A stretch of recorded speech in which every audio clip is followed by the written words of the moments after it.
ক্ষমতায় আসবে কি আসবে না সন্দেহ পোষণ করেছেন, আমি সন্দেহ পোষণ করি না। আমরা গ্রামে গঞ্জে ঘুরতেছি তো, তার কারণে দেশের মানুষ একটি চাঁদাবাজ মুক্ত সমাজ চায়, এদেশের মানুষ একটি দুর্নীতি মুক্ত সমাজ চায়, এদেশের মানুষ একটি দখলবাজ মুক্ত সমাজ চায়।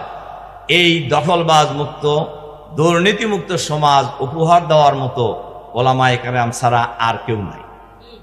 আমি আপনাদের সাথে খুবই একমত, যারা আপনারা সবাই বলেছেন এ কথা, সবাই বলেছেন। আলহামদুলিল্লাহ, এই পয়েন্টে মনে হয় কারোর দ্বিমত নাই। আসন্ন জাতীয় সংসদ নির্বাচনে বাক্স হবে একটা, ইনশাআল্লাহ। আমার মনে বলেন যে সবাই একমত, কি বলেন? এই পয়েন্টে কারোর দ্বিমত নাই। আমি অনেকের বক্তব্যই শুনছিলাম এবং আমি খুবই মুগ্ধ বলতে হবে। অনেকে অনেক সুন্দর বলেছেন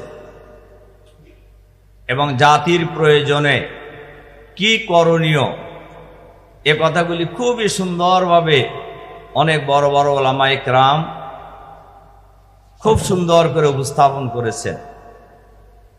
আমি সকল বক্তাকেই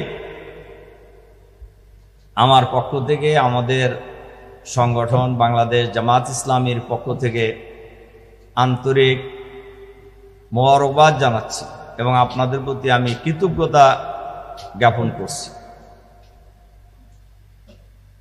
সম্মানিত ওলামায়ে কেরাম, আসন্ন জাতীয় সংসদ নির্বাচনে ইসলামপন্থীদের ঐক্য, এইটা এখন সময়ের দাবি।